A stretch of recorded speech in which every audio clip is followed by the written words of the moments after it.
Welcome, Jessica. Thank you so much for coming on to the House of Peregrine podcast today. Thanks for having me, Mikkel. It's great to be here. I want to start out by asking you first about your background. I want to get into what the Truman Group does very soon, but I want to ask you, what's your story? So my name's Jessica Fonzi, and I'm a clinician with the Truman Group. And I'm joining this call from Nairobi in Kenya. And I just moved a month ago from Kigali in Rwanda. So in the midst of the transition, I have this large empty house, haven't got my stuff yet. So probably a bunch of people can relate to me creating this desk out of boxes. So my kids just started a new school. They're 5 and 8. And before I moved to the continent of Africa, was in New York City. That's where I did my clinical training and got my licensure. Before I moved, I was running a psychiatric rehabilitation center in New York City. Wow. And so your international journey began with your husband, when you and your husband decided to follow his work to Africa. Is that right? Yeah, I think it started, I was reflecting on this morning that actually before I started this career, I was a classical musician. And so I had traveled for that work, but that's a little bit different, right? Those are really short stays.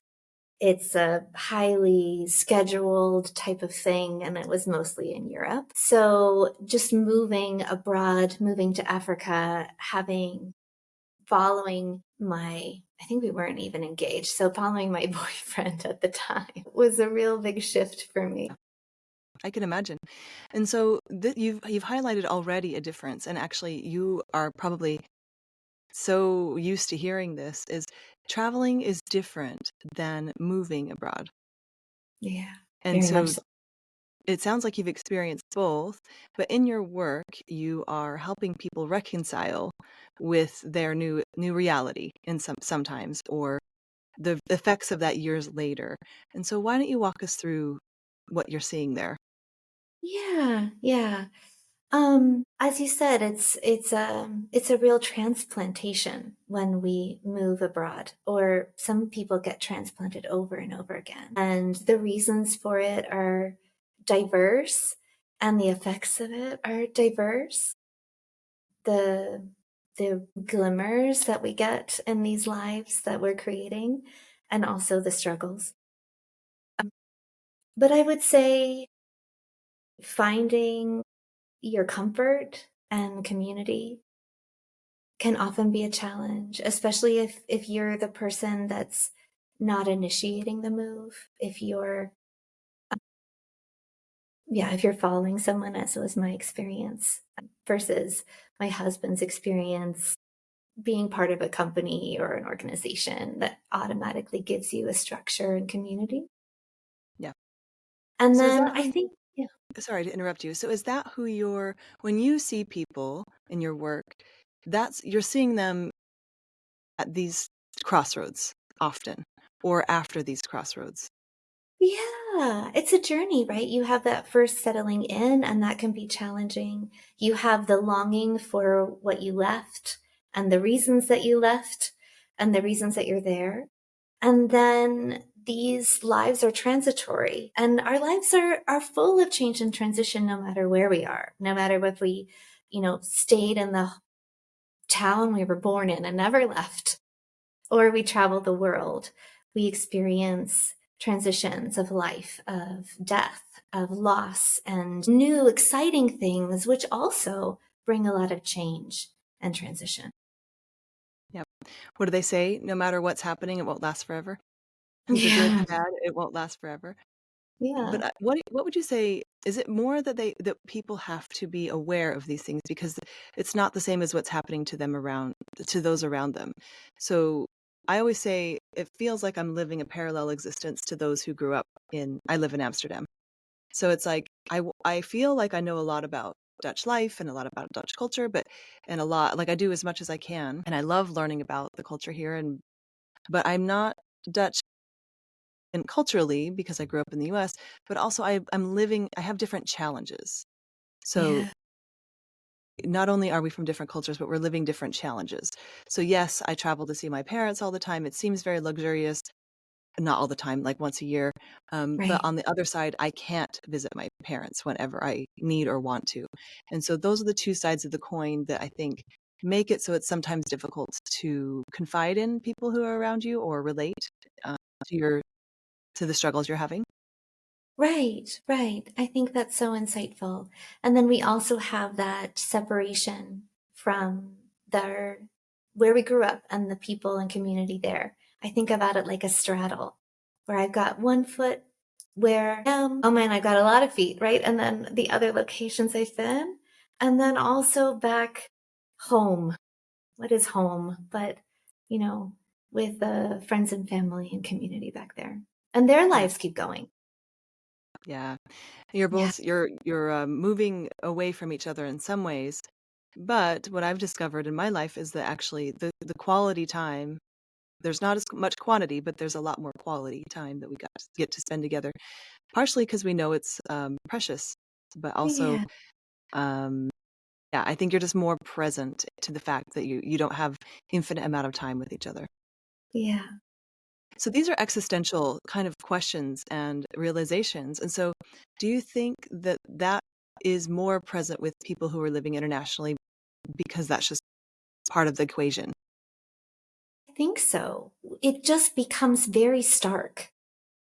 We really see our own culture and the culture of others in a way that it's a bit invisible if it's always been our normal. And I think we approach relationships perhaps differently. Yeah. I always say there's a cult in every culture, Yeah. Yeah. and you And don't the see it Dutch are until fun. yeah, yeah. Well, but it's you see your own culture. You see that you have a culture. I think that's the first thing. It's not just normal, Hmm. and Hmm. then you see the culture and everyone else and what everyone else is doing.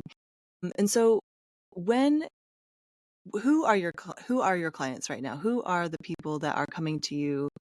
And tell us a little bit about what you help them through. Sure. Well, just to make it explicit that all of the work that we do is confidential. So what I will share will be kind of amalgamations of different stories and generalizations. So I'm seeing folks who are, I would say, yeah, for the most part, not living in their home or passport country. They have chosen to move abroad or their family has chosen. So we see kids as well. So they haven't necessarily chosen this life that they're engaging in. And so folks all around the world. I'm English speaking, so I'm only seeing folks who speak English, most American or carrying an American passport, but I see folks of all cultures. And Truman Group has multiple language speaking providers. Yeah. So why don't we zoom out for a second first? Yeah. We said a little bit about the Truman Group before, but why don't you tell us what the Truman Group is all about? Yeah. Well, Truman Group was started by Sean Truman, who is an American passport holder and grew up here in Nairobi, where I am, going to the international school. So he's a third culture kid, like my kids are, and really saw a need for psychological services and supports that understood this community. So it's a kind of for us by us mentality. All of the clinicians have lived abroad or have significant experience with this third culture that we have. And it started as an experiment. Can this be done? I think a little over 10 years ago with just a few folks. And now we just keep growing. Yeah. So I guess that it can be done and it is needed. Yeah. Yeah.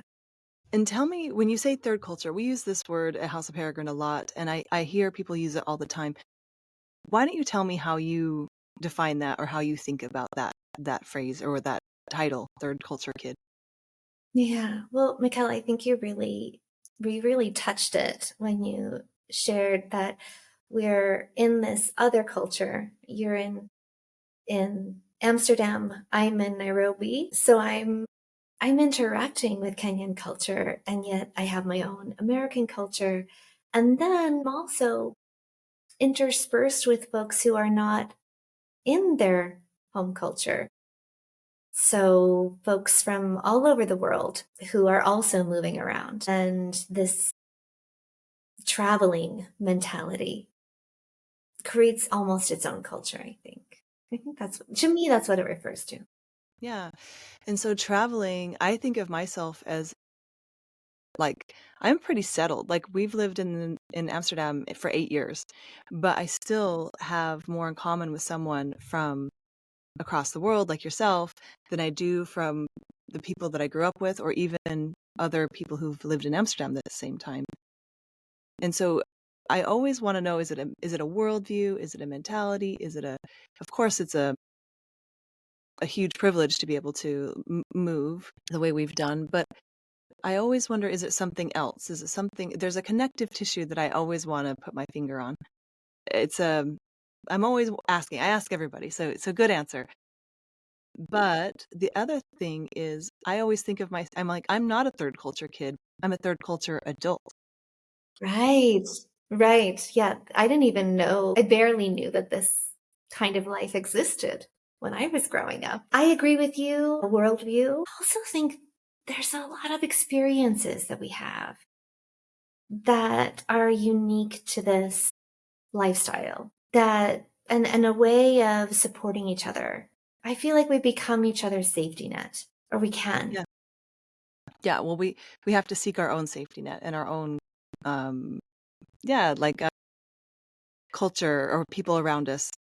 And so it's one thing. So that's a skill that you learn. You learn and is that I think I can guess that that may be part of what you help people with when they come see you is realize this is not gonna happen automatically anymore. This is a skill. And it also is, I mean, it's a little bit of a trial by fire, right? For all relationships and yourself. You pull yourself out of everything, so many things that you didn't even notice Like what? affected you. Tell us, like I think of things like, the things that the places you went, the people you said hi to, the Yeah. places that gave you comfort. You have to rebuild every single thing that brought you comfort, that you liked, that supported you, and that's not a manual process normally. If you live somewhere for 10 years or you grew up somewhere, you've done a lot of that work already. And so this is actually a manual process of reconstructing everything you need, which brings opportunities, but also it's just a huge undertaking. It is. There's a lot that is implicit and unconscious that must become very explicit. I remember when I moved to South Africa, I mean, I can't think it would be harder to list the things that felt familiar. Yeah. Yep. And that's a big shift from growing up in the US and then moving to Africa. That's a pretty I always think of for me at least moving to Amsterdam was like I always say when we moved here, I was like, "Oh, it's like expat light because the cultures are similar." Boy, was I wrong, obviously. Mm, But no. I felt like it was like a test. It was like an easy test to see if we really liked living internationally. And at the time, we had 3 tiny kids, so we really needed it to be a little bit easier. And of course, it's a direct 10-hour flight back to our family. We tried to go easy on ourselves, right? English is spoken widely, um, but the challenges still remained, right? Even though maybe it was a little bit easier. But in your experience, going to a country that I would say is maybe, I don't know, like I've never been to Africa. Let's put it that way. Like I think more people have been to Europe than they have to Africa. So they have even a visual understanding of what their life will look like. Yeah. What was that like for you? Well, I love that you bring that up. And I will just say that all the places that I have been are called Africa Light. So South Africa, Rwanda, Nairobi, all of that is Africa Light to people who have, been to other parts because they're very developed comparatively places. I remember when I was first moving to South Africa, people, it was so shocking what people would assume I was going to. Whereas when I moved, it felt a lot like Los Angeles. I was in Johannesburg, there are giant highways and shopping malls everywhere. And, we have places in America that are full of palm trees. That wasn't where I grew up, but driving on the different side of the road, the level of violence in the society, having to live behind 9-foot gate with 2 feet of electric fence on top. Those were shocking, but also the sense of humor and the food and the culture was amazing, and the history. Yeah. And so you didn't choose exactly where you went, right? This was for your husband's job, but Yeah. you kind of, it was different than you expected. It was more, at least visually, alike to what you were from or what you expected. But then the culture came in, and that it's always a transition. Even if you move to a different state in the U.S., there's different cultures within Yes. there. But Right. yeah. Yeah. Yeah. And so, do you think it was different because it sounds like you chose, like you were on an adventure in a way. You were like, yes, Yeah. let's do this. You were like up for it. I was up for it. I was also freaked out. I think when we met, I was telling you that I had just changed careers. I was trying to build a career as a classical singer, but not really enjoying it, and realizing that the career was very different from singing for my own joy. So I decided to leave that career path, and I was studying to be a clinician. I hadn't even finished that study. And my now husband, then boyfriend, we'd been together for a while, was like, let's just go, come with me. Take a semester off, take a year off from graduate school. Just come. And it was just wild. And then there were some women in my training program who were trailing spouses themselves from other countries. So one was from India, one was from Singapore. They had careers and lives back in their home country and had relocated to New York for their husbands' careers, and they were doing this. And so I sat them down and I said, what advice do you have for me? How am I going to do this? And they were so wonderful and so supportive. And they told me that I would learn things about myself that I never knew existed within me. And the piece of advice that they shared that stuck with me was, don't say no to things. Put yourself out there. And tell people what you know about yourself. Whenever you meet someone and there's a little opening in the conversation, just put yourself out there and tell this person who you are and what you want to do in your life and why you're here and what you're hoping for, even if it doesn't seem like it really makes sense in the conversation. And that advice changed my life. I went to South Africa. I quickly realized that I am not interested really cooking or creating a home, those things are fine, but I was not going to build a life that way. I love reading books, but I need to be doing something. I need to be connecting with people in my life, and I need to be working towards something. And I knew that music was a part of that, but it wasn't going to be my whole story. I wanted to be doing work that was similar to exploration of clinical work. So I just started telling people what I'm interested in, what I'm doing. Ended up helping to get off the ground an amazing startup in gender-based violence and psychosocial support. And we're now across Africa. At the time, they had been around for a year. But how I met them was at a wine tasting. I just was talking to the woman next to me and I said, this is what I'm interested in doing. This is the volunteer work I've done in the past. And she said, you've got to meet my friend who's running this organization. So I went to that organization. I said, hey, this is me. This is what I'm interested in doing. And she was like, oh, you've got to meet this friend of mine. This woman just started this other organization. And it ended up changing my life. Yeah. And that is such good advice because you don't have a network. No one's looking for you in Yeah. international life. No, there's no headhunters. No one's like, oh, welcome to the country. We're going to find you your people. That's Yeah. that's an inside job. So that is a really great North Star for how to find your place in a new place or find your people in a new place. So I want you to say it again. So tell people who you are, what you know about yourself, and what you want, or what you're Yeah. looking. Yeah. And that's not me, right? The reason I left singing was because I don't like doing it in front of people. There are parts of me that are nervous just knowing that this is being recorded. I like to listen. I don't like Yeah. to talk. So the general friendliness and American culture, I see it very clearly now, right? There's very outgoing. You send a lot out, but that was not me and who I naturally am.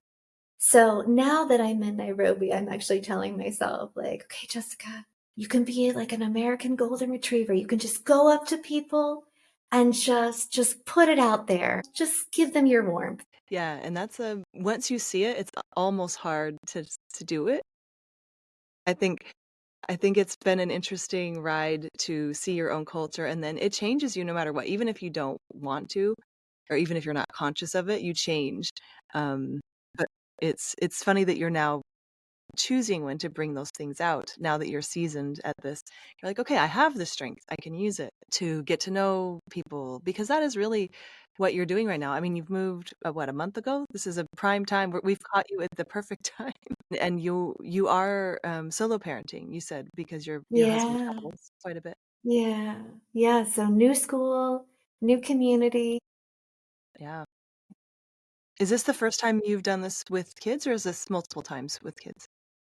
multiple times, but I guess only once before. I moved to Kigali when my oldest was just over a year old.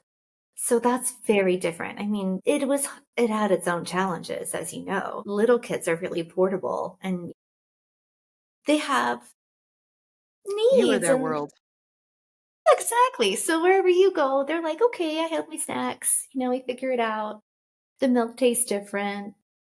Yeah. You know, My this is son was different. 5 when we moved here. And he said, after a few weeks, he goes, "Mommy, when are we going back?" And we had, of course, Yeah. explained to him, "When are we going home?" We had explained to him we're moving. He didn't know what moving was. And we explained to him everything, but of course he's 5. And so that was the tipping point I saw. It was around 5 when he had to go to school and his Yeah. world kind of turned into school, that my daughters, who are younger, they were like, "Okay." They didn't care. But at 5, he was like, he had his notion of home and what was and wasn't comfortable. Yeah. And so that was an interesting thing to have. And then his teachers telling us he doesn't speak Dutch all day, and us saying, "Well, he didn't ask to speak Dutch." And they were like, "Oh, good point. Good point. He didn't ask to learn to speak a new language. He wasn't like, "Oh, I'm going to be bilingual." He didn't there was it was our desire, not his desire. And so it seems like, do your kids have to learn a different language where they are? Or are they at international school? They are at a British school, so that's a real shift for us. We were at a Yeah. kind of forest Montessori school that Wow. was really diverse. So they're having a lot of culture shock.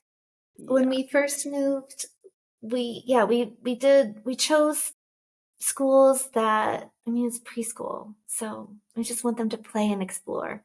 And our daughter went to a really, and she was speaking English, French, and Kenya, Rwanda, and all the mixes of that, which was really adorable. And then, as things progressed and we realized that she actually needs some structure Yeah.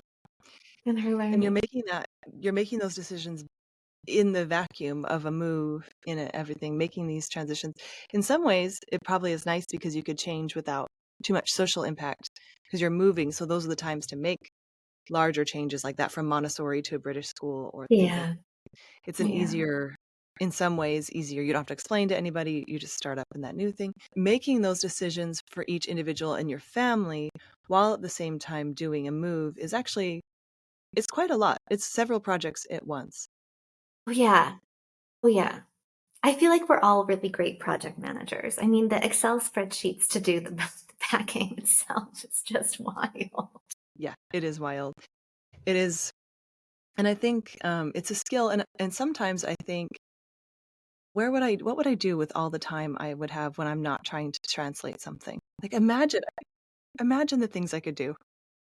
No, Mhm. but I would never change it. But it is an incredible amount of cognitive overhead that I think sometimes goes unnoticed by us and maybe others. Mm-hmm. Mm-hmm.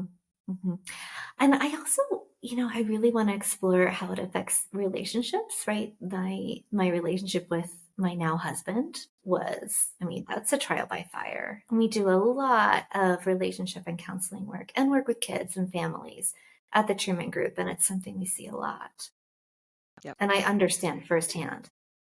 Yeah. So someone would come to you, if someone's listening and they are thinking, so when I look up the Truman Group, I see a group of people who help with mental health with people who are international, with an internationally minded group. But it sounds like, tell us all the things that Truman Group covers. Hmm. So Okay. couples, so Yeah, so couples, individuals, families, kids. We also do psychological testing, which I think is an amazing service that we launched with a lot of thought and preparation. Because when you're international and then things come up, right? You suddenly realize that your kid is struggling or you're struggling in a way that you hadn't experienced before.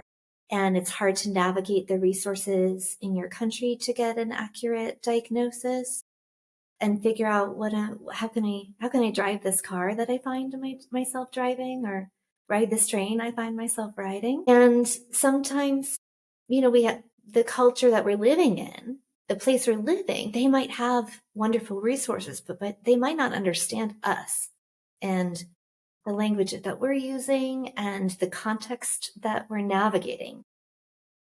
yeah, because health, and especially mental health, is it's an emotional language, right? And so it's hard to communicate outside of your own language, and it's hard for people, clinicians, sometimes to understand you when you're speaking your language and they're speaking their second language, or they're listening in their second language.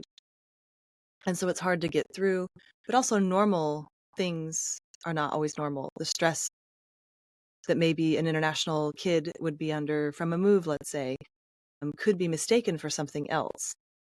Right. And so, or vice versa.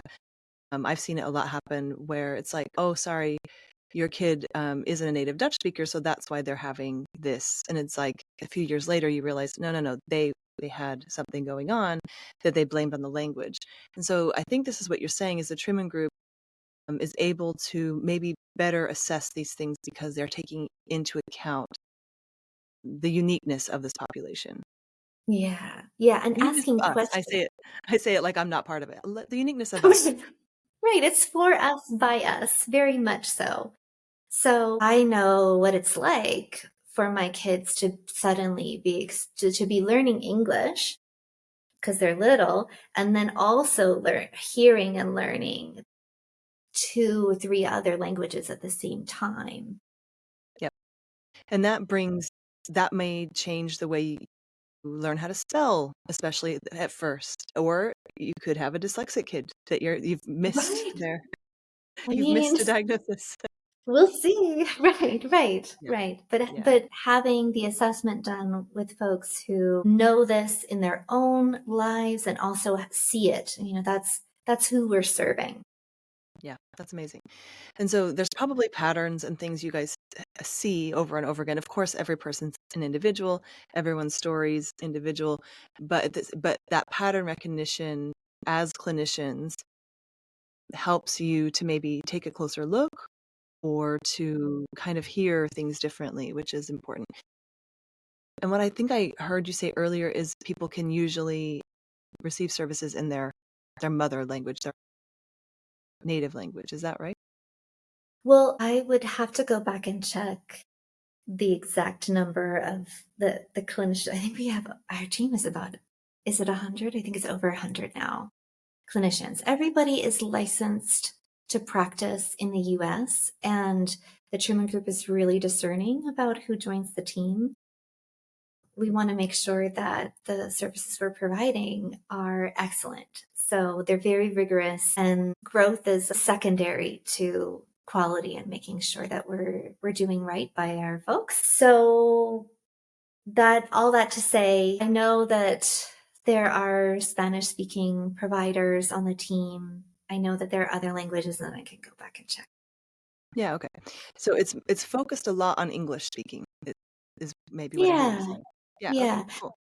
Not to get into the nitty-gritty and go down a rabbit hole, but there are a lot of regulations for good reasons about all types of medical practitioners and mental health practitioners and who's licensed where and what are those regulations. So navigating that kind of defines who can be on the team. Yeah, makes sense. I Yeah. find that this is it's not the same thing, but often social media can't figure out who I am, and so it just like because it's made for someone who lives in one country, and so is the mental health system is kind of made for that. Like my Facebook keeps telling me, "Sorry, we don't know which country you're in." My Amazon account keeps saying, "Can you please register in a country?" And I'm like, "No, I can't."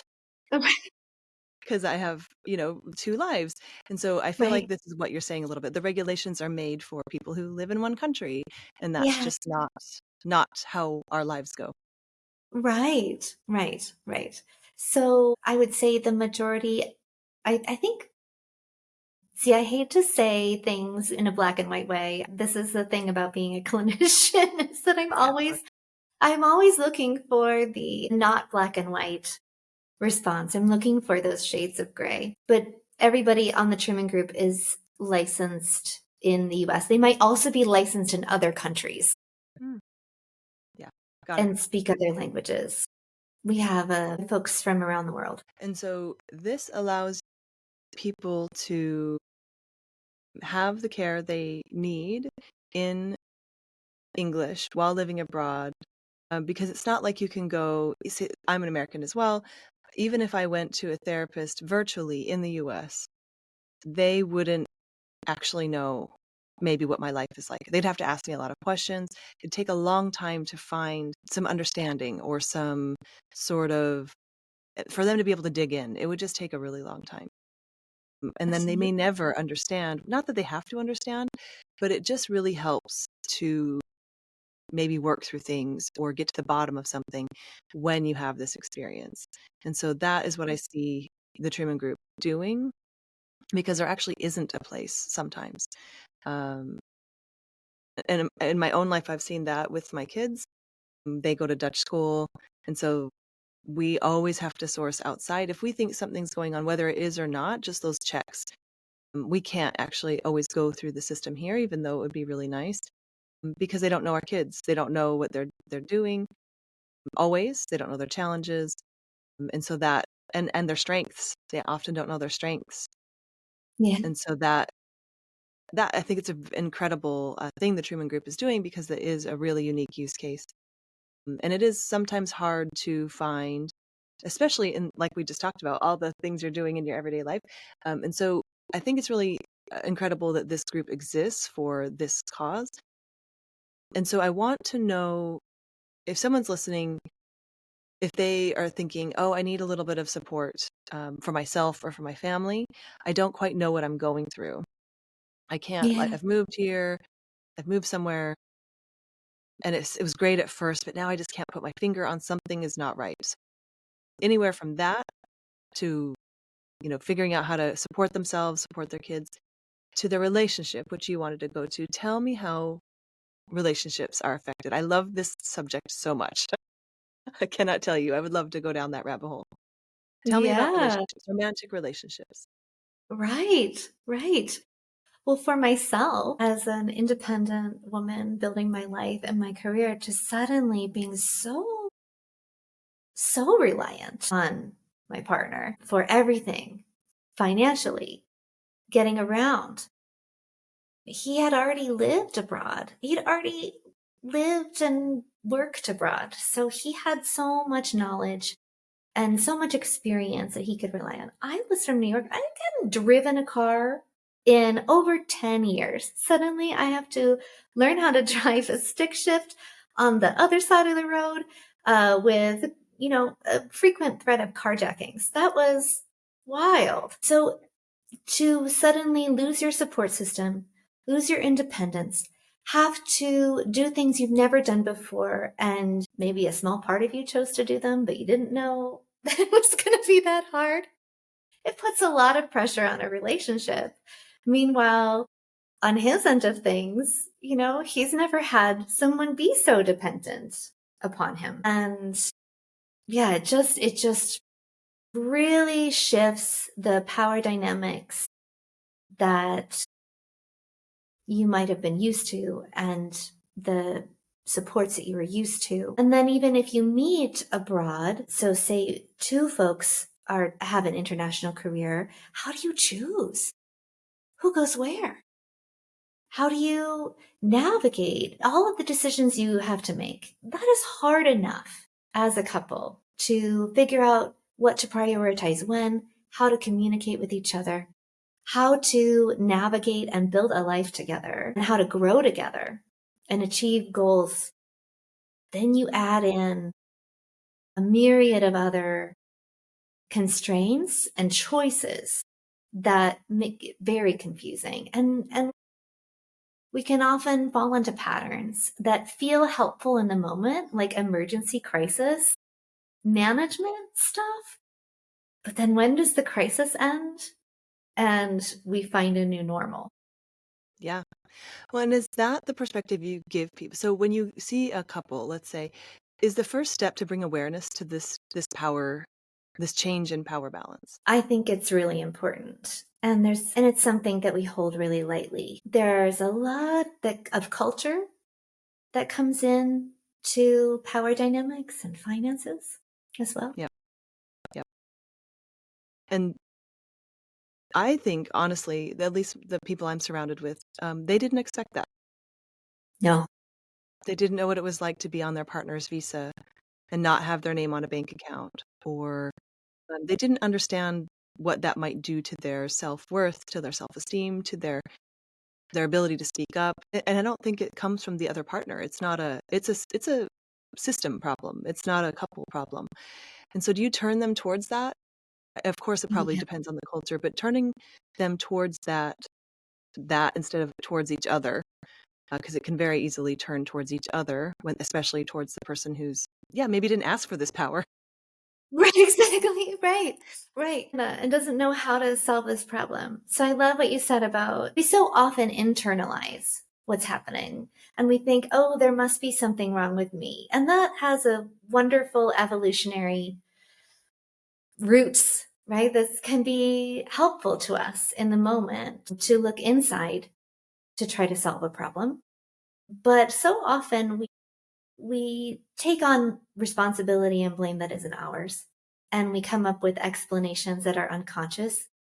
So recognizing that, oh, it's this outside thing. It's all of this structure that I'm responding to, that I'm taking in that's not mine. Yeah.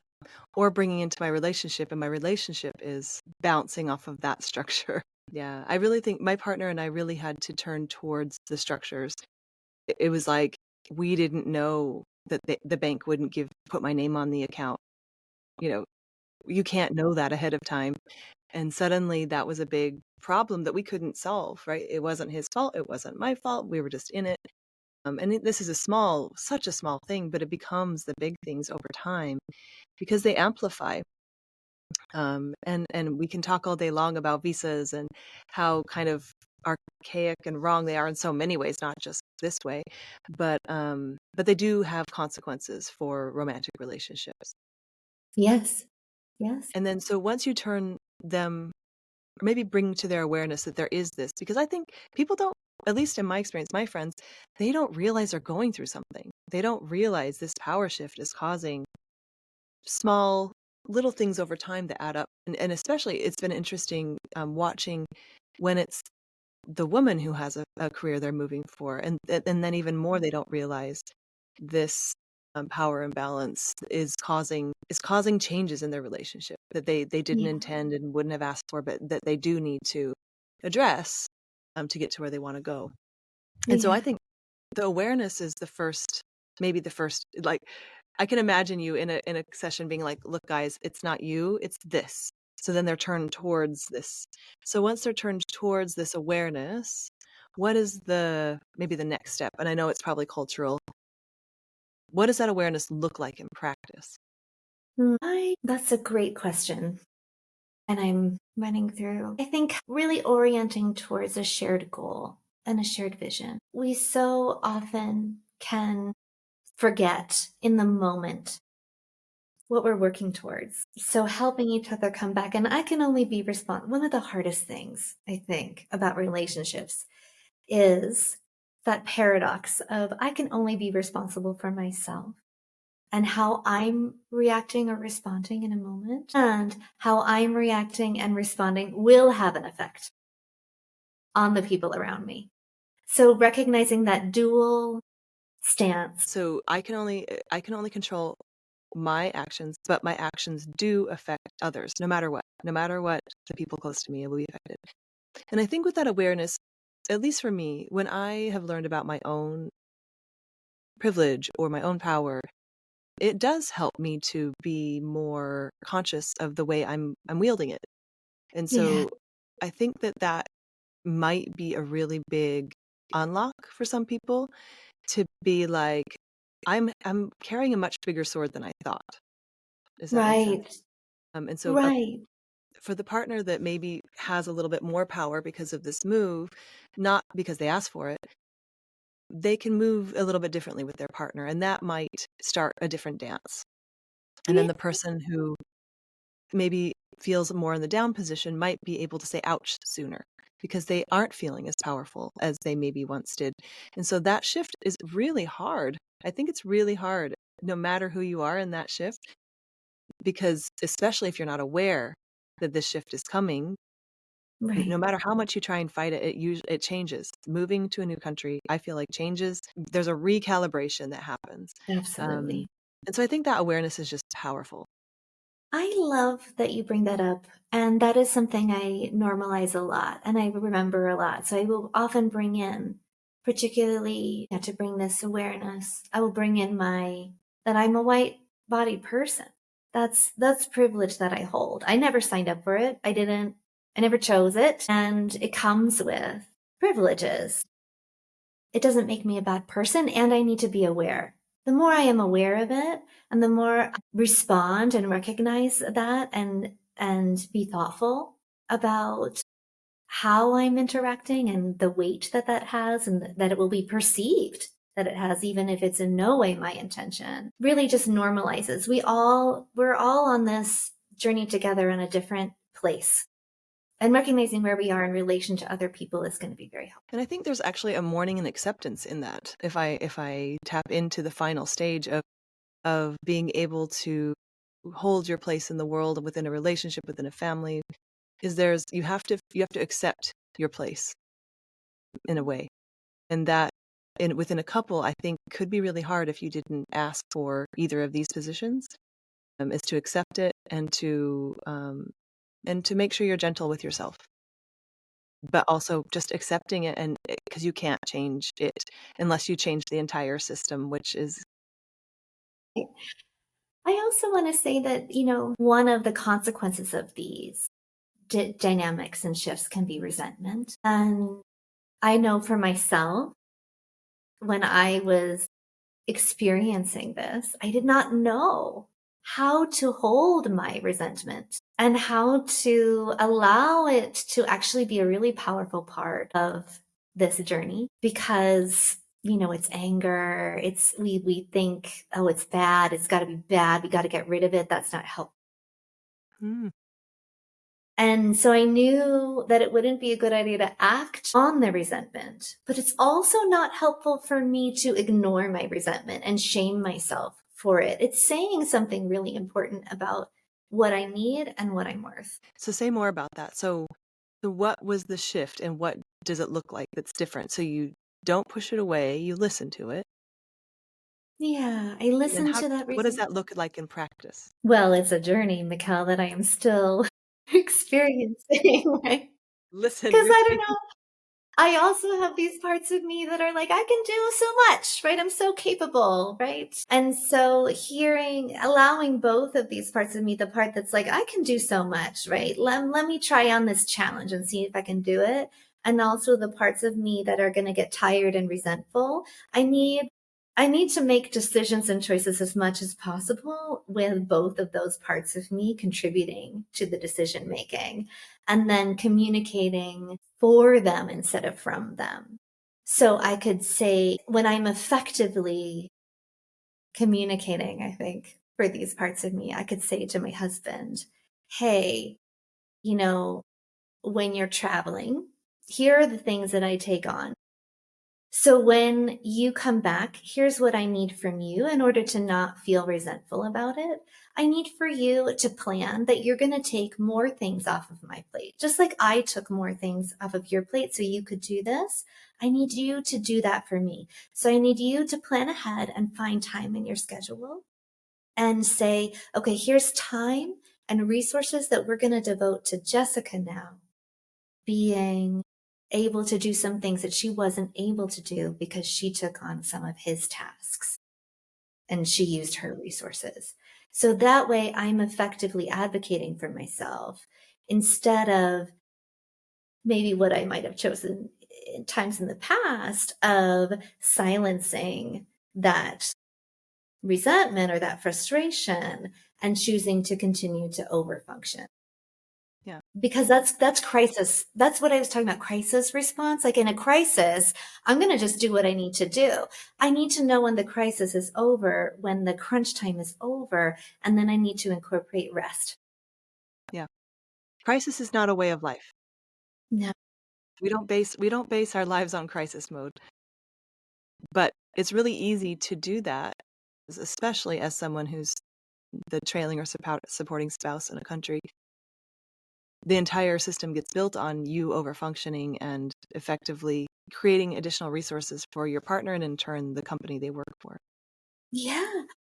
When we look at mental health, moving is listed along the same amount of stress as losing your spouse. That's high stress. It's a very high stress thing. And how often are folks doing it? Yeah. And how often are they doing it with, sure, maybe they have movers, but do they have the right mental health support? Do they have the right perspective? Do they have the right structures within their relationship and families built so that it's actually sustainable instead of, Yeah. like you said, just crisis mode? Yeah. And so is that a conversation you facilitate with your clients? Yeah. Yeah. Yeah. So it's Yeah. like it would be like, hey, we're thinking of moving abroad, or we have moved abroad and we want to do it differently. That seems very preventative. I'm assuming, at least maybe I'm the only one, but usually I'm assuming you're seeing people in the midst of something. Right. In the midst of something but also wanting to do it differently, right? There's a reason that someone actually, sends the email. I was going to say pick up the phone, but who does that? I mean, Right. sometimes Or people might. clicks on the website, right? So we see a lot of folks who have been doing this for 20 years. And they're like, we've fallen into these patterns of crisis after crisis or change after change, and we want to do it differently. Or should we move back home? Where's the next place for us to be? There are now different needs in our family of origin or our family here that we need to navigate and we don't know how to do it. Infidelity. Should we be married to each other? Should we have kids? Is this the right choice for us? Yeah. So that's a little bit of a mediation, or like you're almost like a life advisor, helping people navigate those big. Yeah. And as we are talking about, so much of this is unconscious. Our emotions come to us, our insights come in our bodies. They're not fully articulated. Maybe there's a thought somewhere that's just one part of it. So having a space to really and time to dedicate to what am I doing here? What's going well? And what's uncomfortable? And what is that discomfort about? How can I start to shift to more comfort, to more joy, to the life I want to be living instead of maybe a feeling of stuckness? Yeah. Well, and or have tos. So I've experienced people who have been moving from country to country, and they don't know anything different, and actually that's what their career now requires. And so there's a have to, and sometimes the Yeah. spouse is like, well, I don't have to anymore. And that's a Right. crisis, right? Because both people Right. have to want to do it.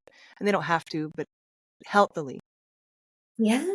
That does feel very much like there's not a choice. And so helping people find the choices sounds Hmm. like what you're trying to do. In a place of, hey, I get it, no judgment, right? There's a smile and a knowing the faces of the folks that I serve, knowing what it's like. Like they saw me through the whole transition of packing up my own house as they were packing up their houses and figuring out the new time zones and dealing with the echo in this empty house with no art on the walls as we wait and wait and wait for our stuff to come. Yeah. There's that knowing, but also is there that knowing like we wouldn't have it any other way? There's the joy and the heartache in the midst of it. Yeah. Yeah, Yeah. yeah. The knowing can mean so many things. So many things. And so couples is I mean, that's sometimes if there is a family, that's kind of the heart of what everything has to be built for a successful family. Individuals, obviously, they're building their life. They may have their own crisis points or points where they Yeah. need to inflection points. And then with kids, when you're dealing with a system of family with kids, I always say it's incredibly difficult to make 5 people happy with where you live. I have 5 people in my family. So people ask me like, "Why Amsterdam?" I'm like, "It's where all 5 of us are happy." And as long as that's the case, Mhm, I'm not sure there's another place all 5 of us can be happy mhm. or this happy. And so in my case, we choose where we live. In some cases, that's not the case where people get to choose where they live and so I can imagine that's really difficult. That's a really difficult that can breed a lot of resentment as well, where you have to be somewhere for someone's job, but then the kids are not doing well. Yeah, I mean, right now, my kids, it's like a roller coaster. Some parts of the day, they're like, why did we even move? Why aren't we in America? Why aren't we in Rwanda? Why are we here? And then it's like, I love Kenya. This is so great. So it's very challenging to make space for all of those reactions and recognize that kids are inherently pretty powerless. They don't get to make a lot of choices. And this is a lifestyle that can add to that. Yeah. Not only are they inherently powerless, this is a big moment where they actually have no say.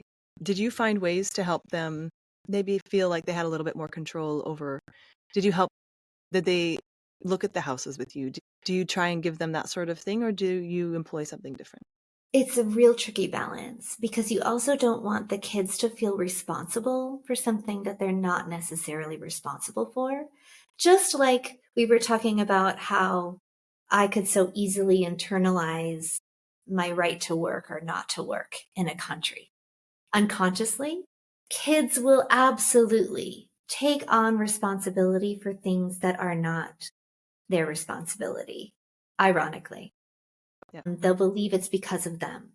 And they'll do a lot to try to preserve their good feeling with you and your good regard as the caregiver. So finding places where I can consciously, in good conscience, give them a choice is really important. Giving them power, giving them freedom, and then also guarding them from feeling responsible for things that they aren't. So when we moved, we decided to not let them see houses. We just said, this is the house that we're going to once we chose. The same with school. We took them to various schools, but we did not make them responsible for the choice just because that's what my kids needed at that time. Yeah.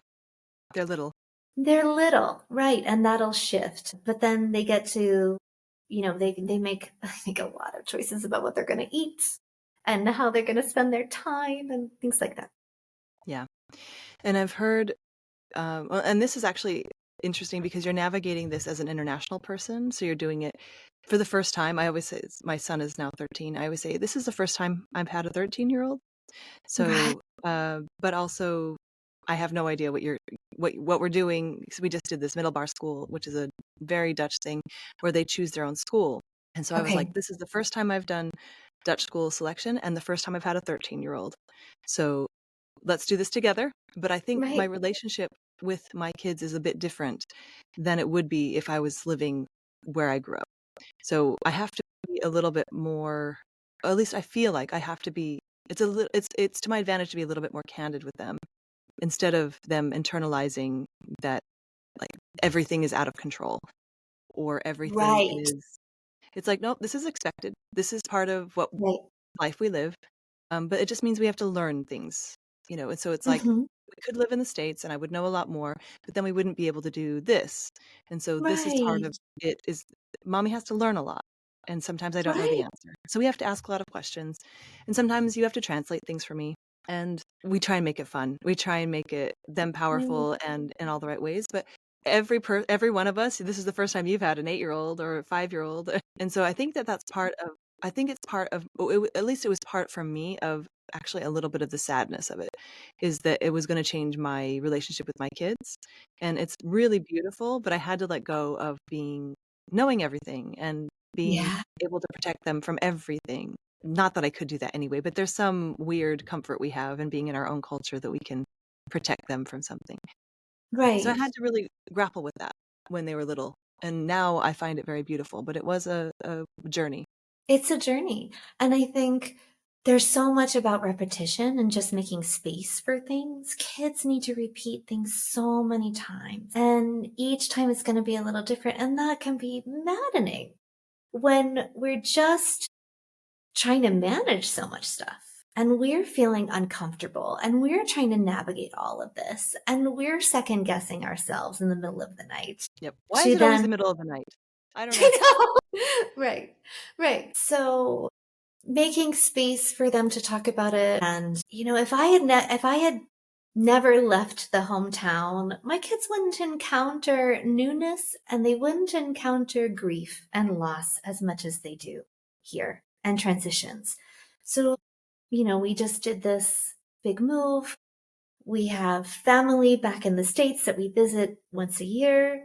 So just one of the things I talk about and we talk about all the time is that missing someone and is the other side of loving someone. So we wouldn't have this pain if we didn't have that joy and connection of love Yeah. Yeah, and it's true. on And you have that repeat with over and over. yeah, and you have that with people all around the world if you do a couple of moves. Right. Exactly. Yeah. And so what you're saying is even as adults, we actually have to grapple with grief and change and transition more than we would if we lived in the same place. And so it's a practice, but also it comes with gifts, but it can also come with challenges. And so do you find that that also brings challenges with actually making connections and keeping connections? So Yeah. people don't hold, so you Because don't hold tightly to anything. right, you could just be a little bit distant because you know that, oh, that person's going to leave in a few years, or oh, I'm going to leave in a few years. I'm going to protect myself from the pain of this loss by not getting so connected. Yeah. And how do you give people perspective or the skills to that? Just is that just part of the extra awareness we gain? Is I'm going to go all in on this relationship even though I know it's probably very temporary. That's the choice. Instead of it being just something that happens, it then, for some folks, has to become an active choice. What am I choosing here? Can I be conscious about what I'm choosing? Can I be aware that in my desire to protect myself from pain and suffering, I'm choosing to disconnect? Hmm. Yeah. And so knowing I always is this Shakespeare? I don't know. I always use the phrase it's better to have loved and lost than never have to love at all. So is this where we invoke Shakespeare or whatever it is? He knew a lot. Yeah, I knew that. Yeah. So is that kind of the ethos we can have is like everything's temporary. We don't always know it. This time we do know it because we may have especially the people who are around us. I always say all my friends are a flight risk. Whenever they come to me, they're like, I need to have lunch. I'm like, oh, are they moving? Right. Right. But that can make it precious too. Absolutely. It's a paradox. Yeah. And so do you see people struggling with that awareness and once they realize they're doing this over and over again when people normally do it once or twice in their life, does that help them feel a little bit of comfort, do you think, and get new skills?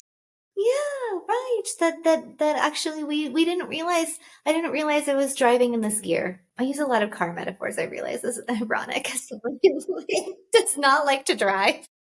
It works. That's a powerful vehicle. Right, right. I didn't know I was on this path. I realized that this path exists within me as a way to make things easy for a time. but let me recognize I'm on it. Let me recognize where it goes. Do I want to be on it? Can I choose another one? And where are those inflection points where I can make a choice on a different path, and which one am I choosing? And that just becomes so much more complicated when we're choosing where we live. Yeah, it really does. And again, I think if I'm thinking through life of someone who lived in the same place all growing up, they would experience loss when someone maybe left, moved away, which doesn't happen as often. Someone passed away, which happens later in life, and maybe they would lose a friendship, but that's a lot harder to do when you're in a more insular place. And so I do think we're facing it earlier, more often, constantly. No one ever taught us what to do because most of us didn't have parents who did this life. And so that's where becoming a third culture adult, there may be another word for it. We say peregrine, but I love it's it. like you are learning how to have a you too, Mm, how to learn how to deal with all these changes and all these things, how to make friends, whether to make friends. mm. And it's actually a really big inner journey, which I think is really beautiful and why we cover it with House of Peregrine with the podcast, because I want people to feel they're doing something monumental, feel that they are actually up for an inner journey, or if they are up for an inner journey, it's really rich. And if they're not, it might be causing a lot of consequences they didn't realize in their relationship with their kids, in their community, with their family. And so I really think that that awareness is really powerful to be like, I have been doing a lot, even though it feels like I've been doing very little, Right, besides right, surviving, as you said. right. Trying to find basic needs. Yeah. So after that, after you've got the basic needs covered, or maybe even during, having that awareness that you are actually doing something really, really big, I think is really powerful. And so then I want to just cover all the uses really quick. So you can come for your kids if they need some testing, maybe for like anything from like psychological disorders to like Developmental. developmental disorders. So anytime your kid, you feel like you need some extra support, the Truman Group could be a stop for you.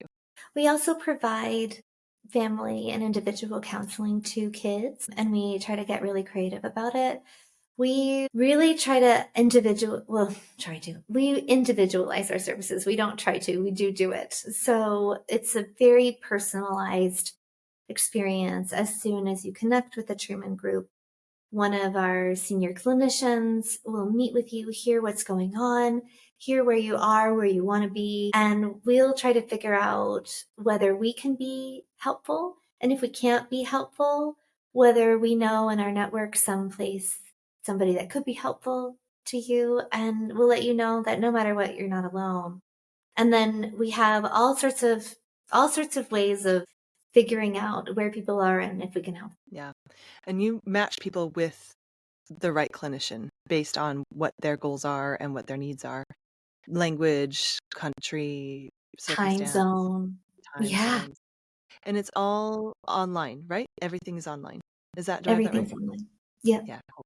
And so that is great. So you guys could be a frontline. So if you call the Truman Group, if you're struggling in some way or want some insight or maybe want some to be proactive in a move you're thinking of making, get in touch with you guys and then you can decide if there's a resource there. Yeah, that's great. And if you're you're a third culture adult, you might just need the insight from the Truman Group, I think. So yeah, that's my mission in life right now is to help people realize they are adulting at a new level. Yeah. There's never a time that I can think of more that you might need a little bit of perspective or help or support in this way that's very specialized. I'm really glad you could come on and tell us about the Truman Group and your work and yourself, Jessica. You have an incredible story, and the Truman Group is doing incredible work. So I thank you. How can people get in touch with you or the Truman Group if they want to know more?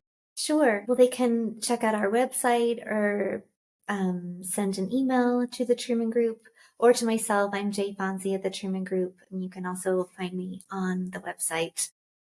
But yeah, we are here, and your people are our people. And I love, Mikkel, what you're doing, building community in this way. And I was able to listen to some of your podcasts and see what you're doing. And just really appreciate your perspective, and we're going to be referring people to the resources that you're creating and to the community that you're building as well. Yeah, great. Happy to be a part of the big international family together. So it's really fun. Mm. Thanks for coming on. We'll put everything in the show notes. And please reach out to Jessica and the Truman Group, everybody, if you think it sounds interesting or helpful to you. Thanks again for coming on, and thanks to everybody for listening to the House of Peregrine podcast. I hope you enjoyed it. Thank you.